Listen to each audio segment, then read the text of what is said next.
Good afternoon. It's a little bit after 12 o'clock on today's Tuesday, I think. Today, Tuesday. I have to look at my watch to tell me what the weather is and what my temperature is and you name it lately. But it is Tuesday, I promise you, a little bit after 12 o'clock. And I just wanted to do a much briefer video about what I call Content Week 6, June 11th. And the second piece of the grid that I gave you in the syllabus. I want to remain as faithful to that as I can. It's very difficult for me because I really don't like to be married to what the syllabus says by terms of timetables, especially since I haven't really met you yet and gotten to know which way you roll. At any rate, for the moment, at least, I'm going to try to remain faithful to that. And I also have to tell you, if you haven't figured this out already, you soon will. Notwithstanding the fact that I'm going to tell you, is that I don't like to lecture. I don't believe in lecturing as an effective teaching tool, whether I'm teaching 7th grade or whatever grade you're in at this point. It just doesn't work. Those of you who teach your classes in lecture, shame on you. There's so many other ways to engage a child, engage a student, to drink the Kool-Aid, put it in a stupid expression. Nonetheless, because of the sake of time, which is probably why you lecture, especially when it gets to the middle week of the last month of school, to move through things.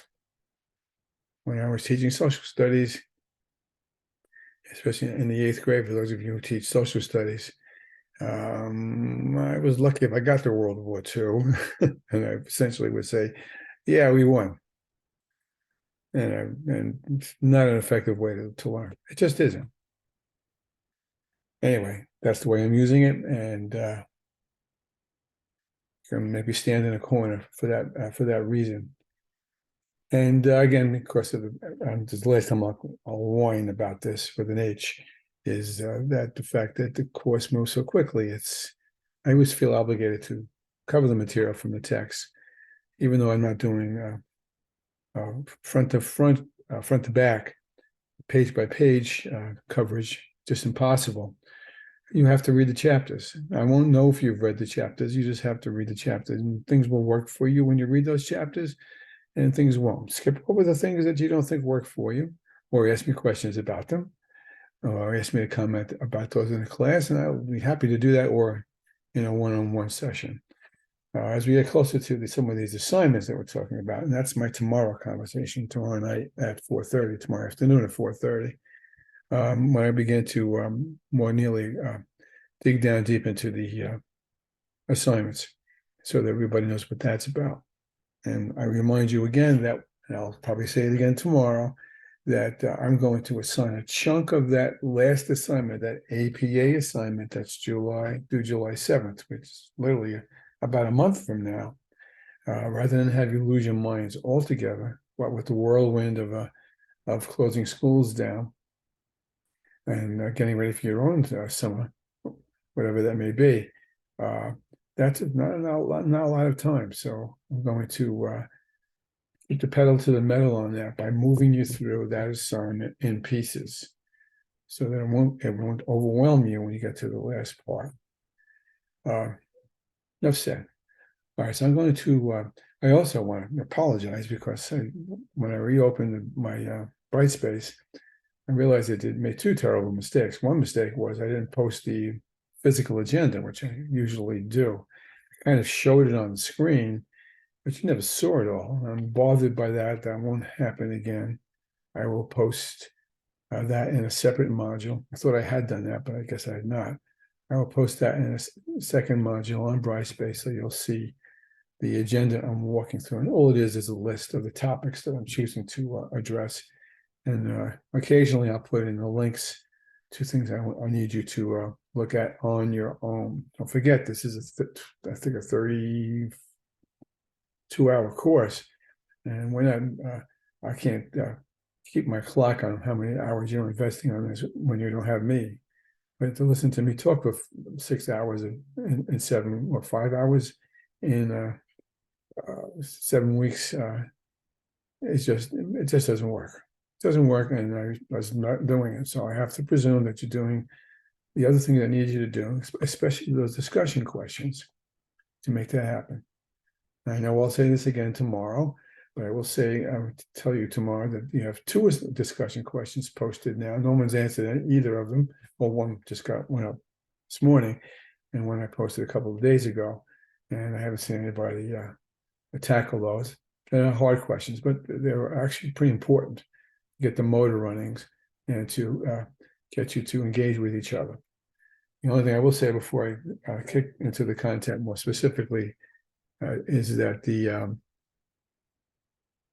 what's where I'm looking for is that the email introductions I'm getting from you, I got them from I think 5 of you now, 5 or 6, have been delightful, and I appreciate that. I appreciate the investment that you put into writing them to me, and that the energy I saw from what you wrote. It wasn't some of the other. Sometimes I got some kind of humdrum. Yes, I want to change the world for humanity, and it's one sentence and they leave. But you people are telling me some things, and I appreciate that because it energizes me.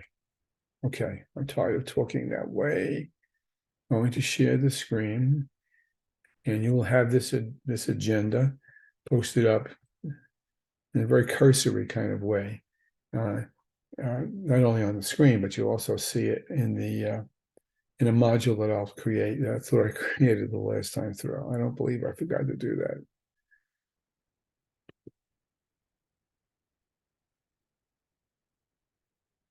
I think this is the wrong one. Try that again. There we go. Oh, this is the right one. Okay. Chapter 3 in the text, and you notice that the grid does not go 1, 2, 3, 4, 5, 6, 7, 8, 9, 10. It bounces around a little bit. I've taken the professional leadership on that to rearrange some of them. Even now, I'm not totally comfortable with the way the sequence of those chapters are arranged in the table of contents, or even by myself. So I'll probably shift some things around. One I realized almost right away is in the wrong place, but I'll save that for a rainy day. At any rate, let's take a look at, before we look at that little grid that you see up top. Let's look at this. This chapter is about organizational behavior. The premise I wanted to make is us versus them versus us and us, because that's really where all these organizational theoretical approaches have gone. I don't need to belabor this. I may have said some of this in the first video I made last week, but it bears repeating, is that our thinking about leadership and about how we get people to do things and how we view organizations has changed, evolved, twisted and turned, not perfectly, I don't think, and not consistently, and not for every industry, if we use that term for the moment. In school systems, I would like to think that, for the most part, from my experiences, maybe not from my research, which is actually pretty considerable about when we get to this, is that the schools seem to be sensitive to how they should be working with here's a wide general term that's belabored and overused way too often, with the stakeholders, to see how, whether they're affiliated with and work with the whole with a W. How well the principal or the district leader, the superintendent, in this course's case, how well they can make this all come together in a synchronized, aligned kind of way. Enough said. And it really goes back to how we looked at things, and for want of a better term, and that would be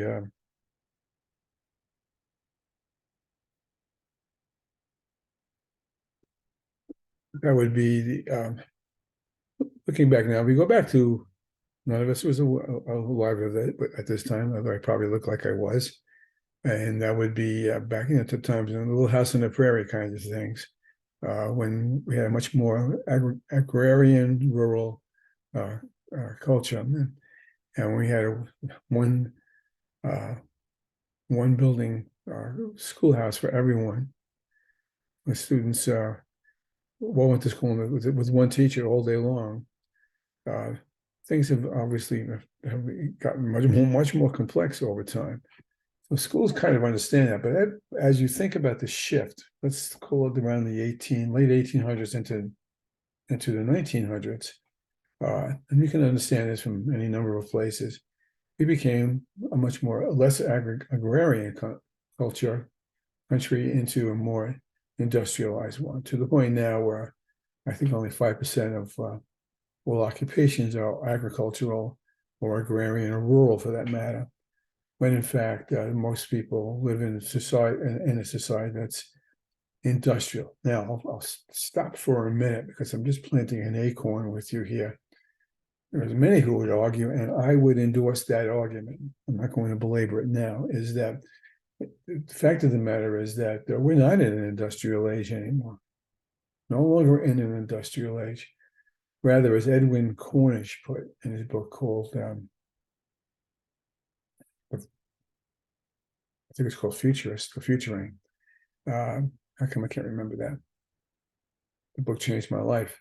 Edwin Cornish said, I take it back. I wasn't Cornish. That's why I couldn't remember. It was actually, wow, I need another cup of coffee today. Alvin Toffler and his wife, whose name don't ask me to remember. Alvin Toffler wrote a book called Future Shock. That was written, I want to say in 61, around 60, 61, 62. Groundbreaking book at the time, a book that I would recommend that you at least kind of try to check out, because it was extremely prophetic. And the title, Future Shock, says it all. I'm going to give you two quick examples of that. Toffler's example, one of his most famous sayings from the book is that we look backward over our shoulders to an industrial age that is going away. Obviously becoming more technological, like it or not.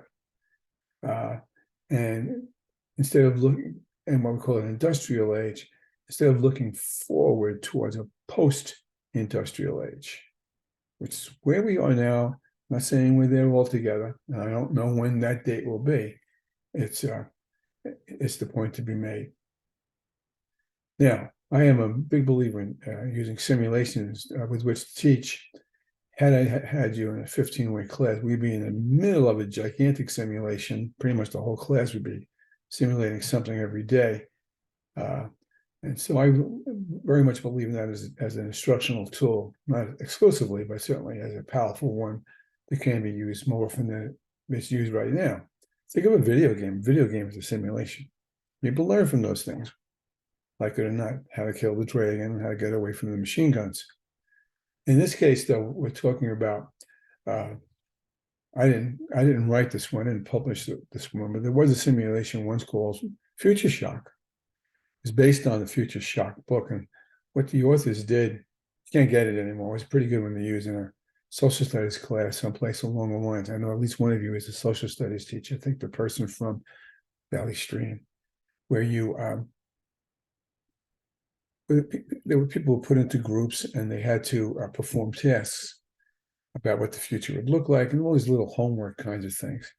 In the beginning of the simulation, they'd be given an hour to do something. And the kids would work on it very nicely. And the next task would come, and this time it was 45 minutes. And then the next task would come. And by the way, the task would become more complex until they get to about the last sets of tasks, where there was sometimes 5 minutes to perform very complex tasks. Fascinating to see what would happen.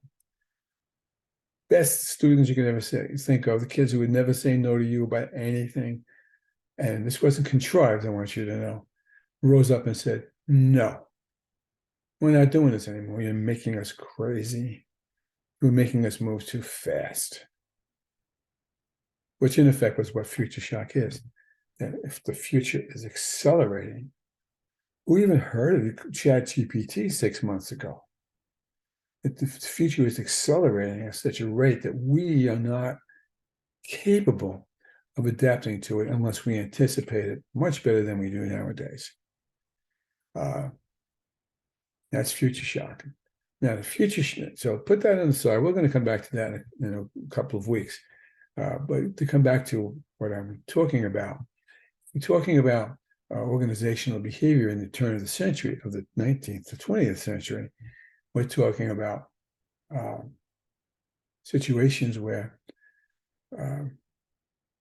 suddenly industry is speeding things up. Suddenly we have telegraphs and telephones, and we can move railroads, and we can move much more quickly. And eventually, automobiles and airplanes, these things all accelerated. And it became pretty hard to understand how a factory would operate. And then people began to lay a template over it. And the template would be what I would call bureaucratic. And we're kind of living that life even in school systems today. Well, I think maybe less so than some other places. I'm not sure about that. Again, I'm based on my research. And basically, it's somebody's a boss. Boss tells somebody else what to do, who tells somebody else what to do. And that cascading champagne fountain we spoke about last week is in operation. That's bureaucratic behavior.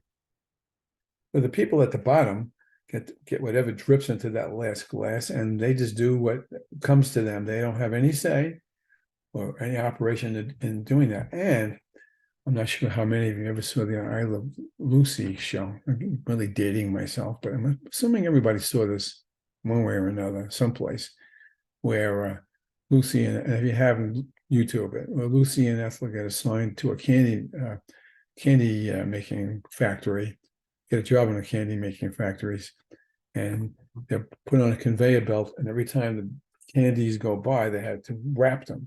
So they go by nice and slowly, and suddenly they speed up and they lose their mind and start stuffing them down their shirts and whatever else they weren't able to handle it. Essentially, what I'm explaining is that we began to compartmentalize labor. Notice I use the word labor. I'm not talking about teachers necessarily. We began to compartmentalize labor. People have specialties. So Henry Ford in his assembly line, as an example, a great example, has some people on the conveyor belt who simply turn lug nuts to tighten the wheel to the car, and other people put the steering wheel on. You can imagine what I'm driving at. That's how we operated. Top down, compartmentalized.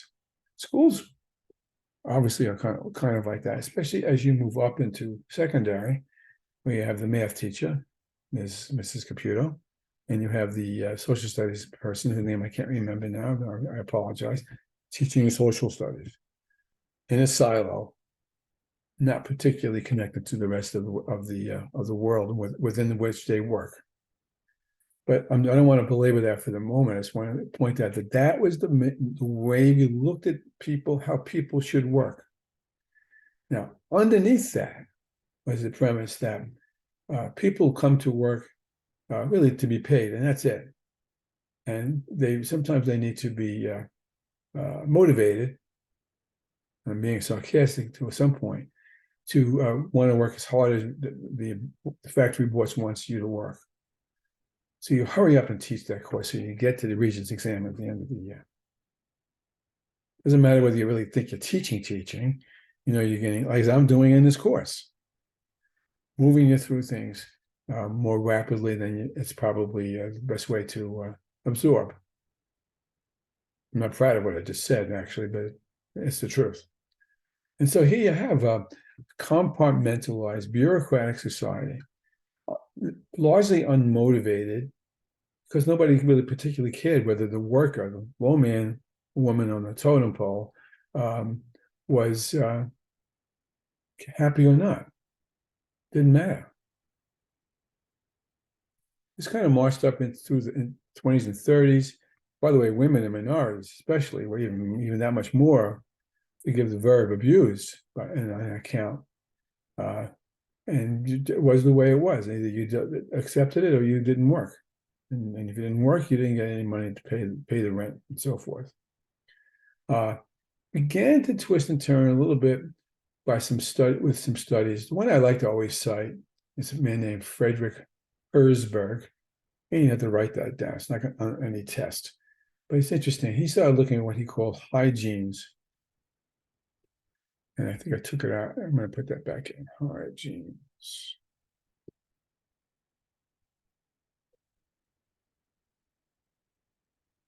He did some experiments with workers.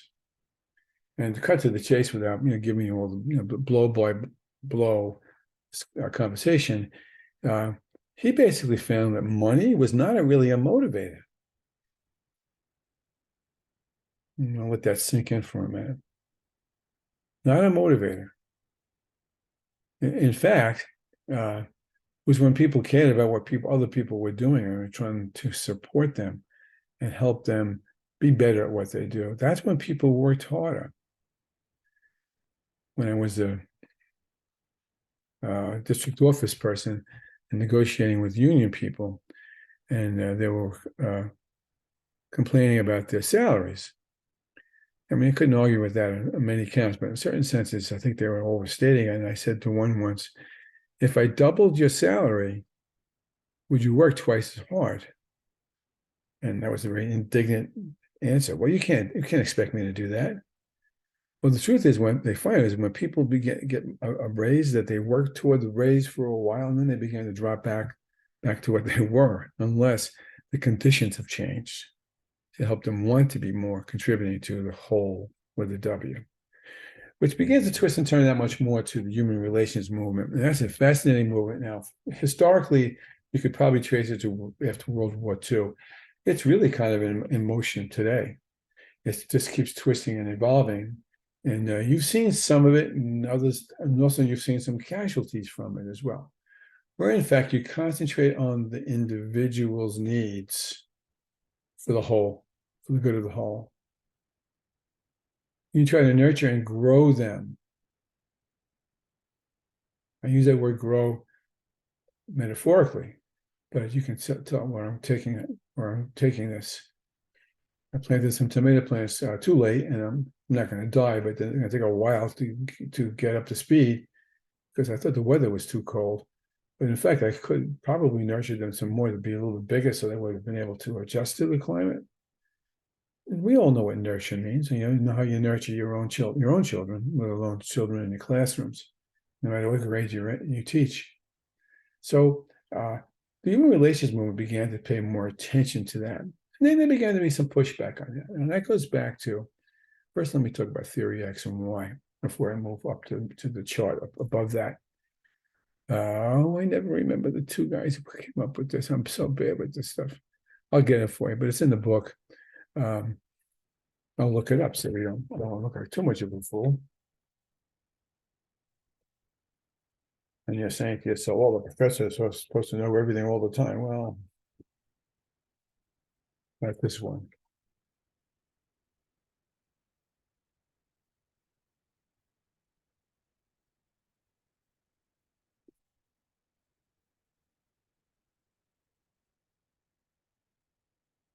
The easy one is on page 6.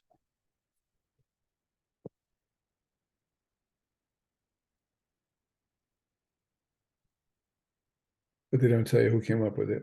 So I'm going to try it again. 188.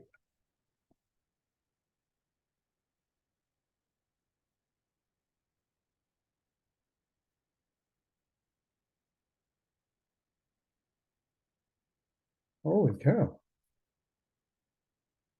Well, I'm going to find it and I'll put it someplace. I'm just not going to waste your time now. The theory X and Y. Let me give you a really concrete example. Pun intended. I used to work for my uncles and my grandfather when I was 12 years old into my 30s before I could afford not to work for them in the summers and on Saturdays in construction. I ran a Mason material yard in Queens, and it was an interesting time of my life. I don't see an uncle in your contacts. What is your uncle's first and last name? Jerry Cancel. So what I did was I did the best I could to sell the bricks and carry the cement bags to people's cars and, all those kinds of things that people do. Sort of like a Home Depot without it being called Home Depot at the time. And my uncles particularly, not my grandfather so much. One moment. I will not then. I have to say that my uncles, and for some reason Siri doesn't like that word, would not trust anyone. They just didn't trust anybody.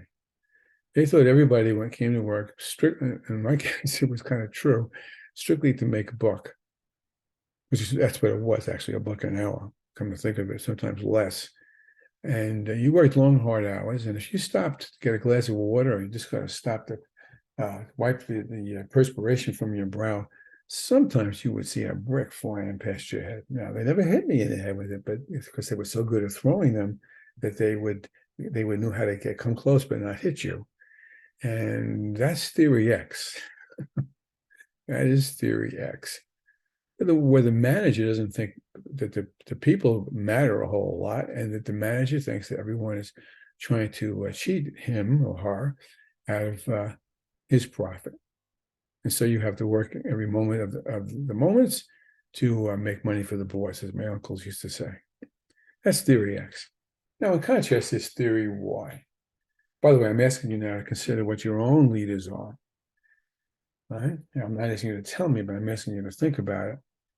Theory Y leader, and I had some wonderful ones when I was working in Connecticut. A theory Y person was a person who believed in the people and who believed in listening to what other people said and giving them every opportunity to grow and move along. And realize that, go back to that Herzberg theory I told you about a while ago, which was called hygienes, by the way, was that you got more out of people that way, and you knew then that that nurturing of these people would be good for everybody, not just for the individual, but also for the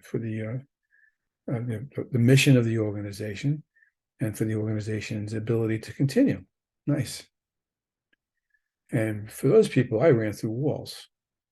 And I believe, quite frankly, tried to translate that to how I led people across the many places I've been. Maybe not all of the time, because sometimes it's a situational thing, and I'll come back to that another day.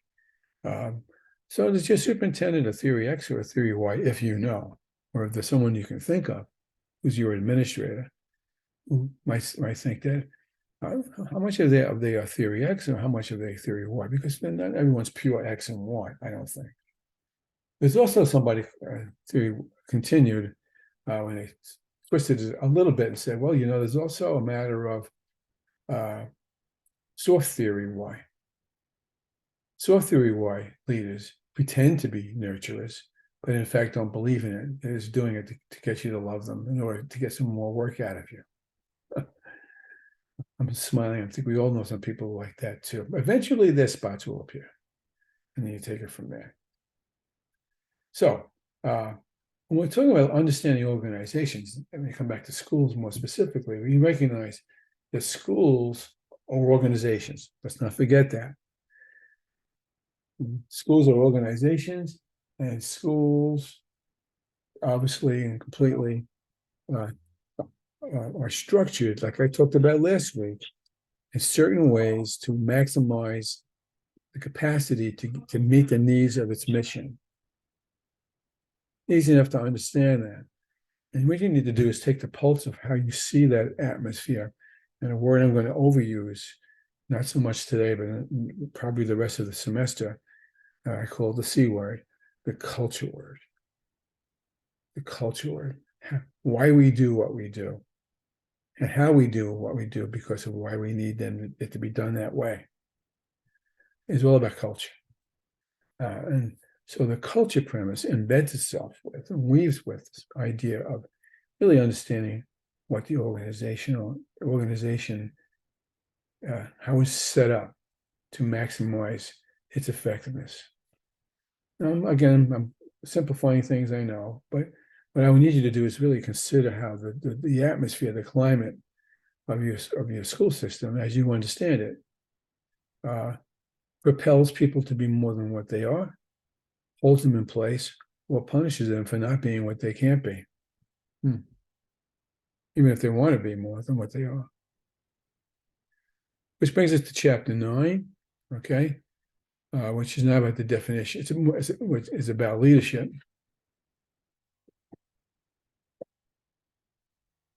And I'm going to presume that word pornography caught your attention. Say, why? How would a professor use that word in class?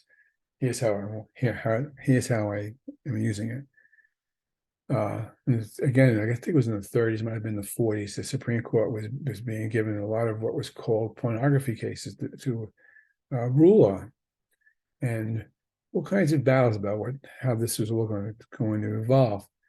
And finally, one lawyer asked the Supreme Court justice, I think it was William Douglas, and said, "Well, how do you define pornography?" And Douglas answered him with a great answer. He said, "I don't know how to define it, but I know it when I see it." All right. With that, I know it when I see it premise. How do you define leadership?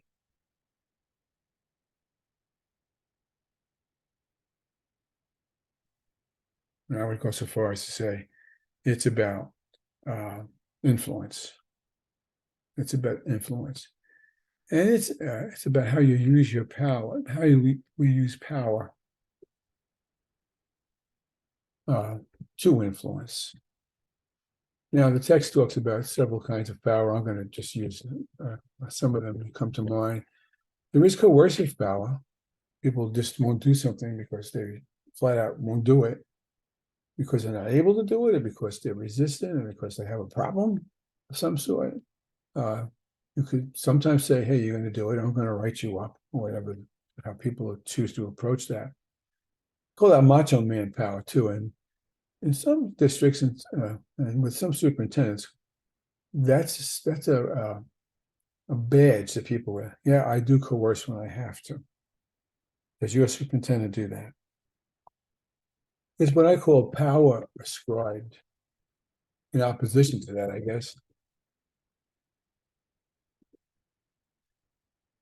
which basically means you respect the people who are in charge of you so much. You never question how they got in a position, that you just admire what they do and how they work with people to get people to hear each other, to dialogue, to co-create, to solve the issues that are presented before us every day. It's such an admirable quality, terrific quality, sometimes looked down upon by the testosterone types. And again, you can't be purely not coercive now and then. There are situations where you have to do what you have to do. But wouldn't it be better to have your power ascribed to you? Or, quite frankly, sometimes it's assigned to you. You win an election, you are given a position, you have a stripe on your shoulder, a big office in the corner, and they tell you, or a promotion of some sort, and people just know that you've been assigned to take charge of that. And there's a smacking of bureaucratic thinking there too, but that's okay, because sometimes you have to compartmentalize things to specialize, especially in a complex society, and with which we contend every day, and within which we survive every day, if in fact we are surviving within it as such. So there's others, but I think that there's those three. I think we'll come back to the premise of where they fit into this theory X and theory Y, and whether you see the difference between one and the other. But there are some other terms too, and these I think are important for as a baseline for our conversations. Yes, I already said that leadership is influence. However you exert that influence is something you need to figure out as you look at, by the way, as you look at the organizational chart, which I'll talk more about tomorrow, as you look at as you consider the interview, whether you're lucky enough to get the superintendent or someone in district office, to see how they perceive what power means and how they choose to exert it, to go with all the rest of that. There's also three other premises to think about, four really, and here they are. and they are transactional versus transformation. Distributed learning, delegating, as such. Sometimes I call it ad hoc. My research tells me that's a good term to use with this. That is, you use it when you need to use it. And levels versus hierarchy. That I think you understand. We've talked about that enough times. You need to decide where you would like to be and how you would like to govern or lead. Would you prefer to be in a hierarchy? Or would you prefer to be challenged by leveling and making everyone more nearly equal? Not totally equal. Situationally, it's impossible, but more nearly, more often equal, so that you can. I'm thinking about my math teacher here. I wish you were physically here to answer this question, and that would be: with the sum of the parts equals the, doesn't I forget now, is the sum of the parts, one more time, with the sum of the SUM, the sum of the parts exceed the number of the parts, something like that. Sometimes that happens. As if another metaphor would be, I take a pizza and normally there's 8 slices to the pizza. And if you think about it, it was pretty hard to add slices of the pizza to make it 10 slices. But that's really what I'm driving at. Can you add more slices to the pizza without re-slicing the pizza? I'm going to make a bumper sticker out of that. The transactional, I know some people who have doctorates in transactional leadership. I'm astounded that they survive for as long as they can. And at the end, I know they all really what I would call, Bernard would call, or experience, low-level effective. Those of you who study history, Mussolini, the dictator of fascist Italy in the 40s, used to get a compliment that he made the trains run on time.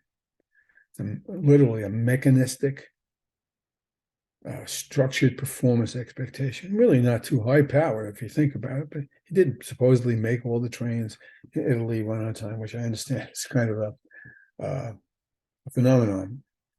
So when you come around to that premise, transactional is really about trading, favor for favor, wink, wink for wink. I do for you, you do for me.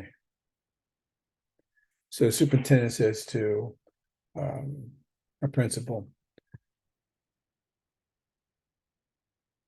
I need you to take over the diversity, equity, and inclusion curriculum. I'm not happy with how it's going with my assistant superintendent. Can you do this? The principal says, but Dr. Jones, I don't have a lot of time now, and now you want me to do this. And I the superintendent, say, you know what? I'll pay you extra. Or the superintendent may say, you know what? I'll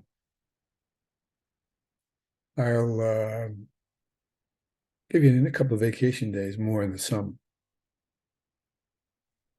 Trade for trade.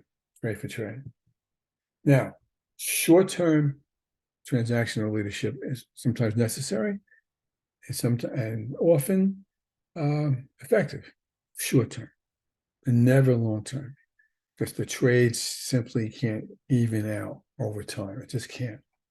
I can think of one time I was doing a schedule with I was a dean, one of the junior highs at the time. It's a middle school now, and I remember a coach would come in, football coach would come in and say, "I need ninth period off," and the principal would say, "Well, I need you to teach X, Y, Z at ninth period. That's the only place I can fit the schedule." And the coach would say, "But I need to get into the locker room ahead of the kids. And you want those kids to be able to get out on the field right away, don't you?"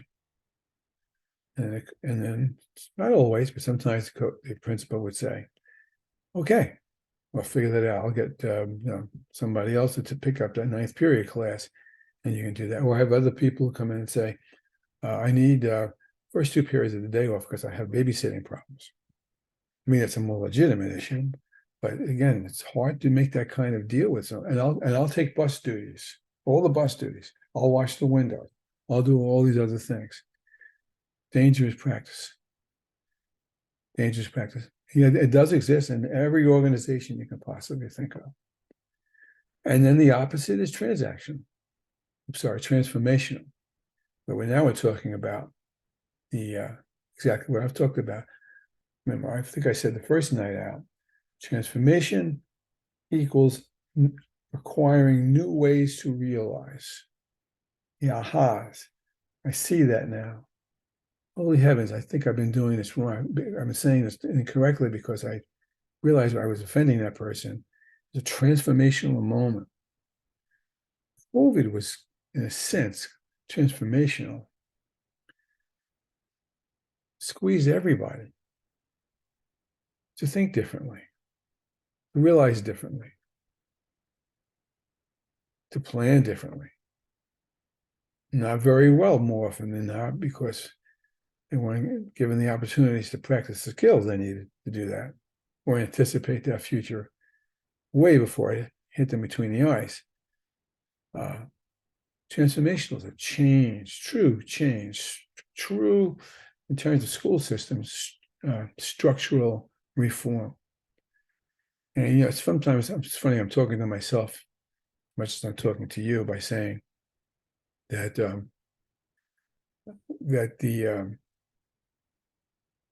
oh, Bernardo, what's the matter with me? I'm hungry, I can't think.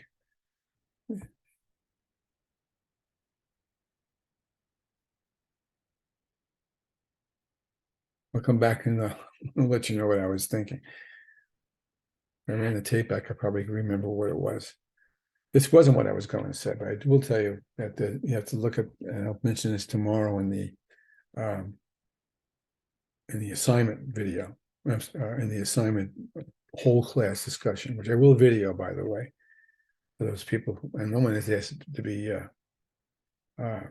exempt from it, and I appreciate that. At any rate, there will be a second discussion question. It's already posted, where I ask you to bring in a picture of your schools, districts, culture. What the heck does that mean? Something you think metaphorically or specifically represents the culture of the district. What you're going to do is just post the picture. That's it. Everyone's going to post a picture of what you think that might be. I'll talk more about this tomorrow. And then the next thing you'll do is you won't even explain it, or tell people what it is that they guess that it might mean, but you will tell somebody else what you think their picture means in a follow-up discussion link. Enough said. Okie doke. I'm realizing these things get longer than I want them to be because I talk too much. But what I've done now is taken you through the chapters I didn't get you through the other day. And I'll post another video up with the next week's things. I'm sure when, but I will certainly no later than Sunday. So I'm stopping to share. And I promise that this video won't look as bad as the last. I hope that one came up now that I think about it. Oh my heavens, I better see whether that came up properly. But I will post the actual document too, so it won't be quite the disaster that last one was.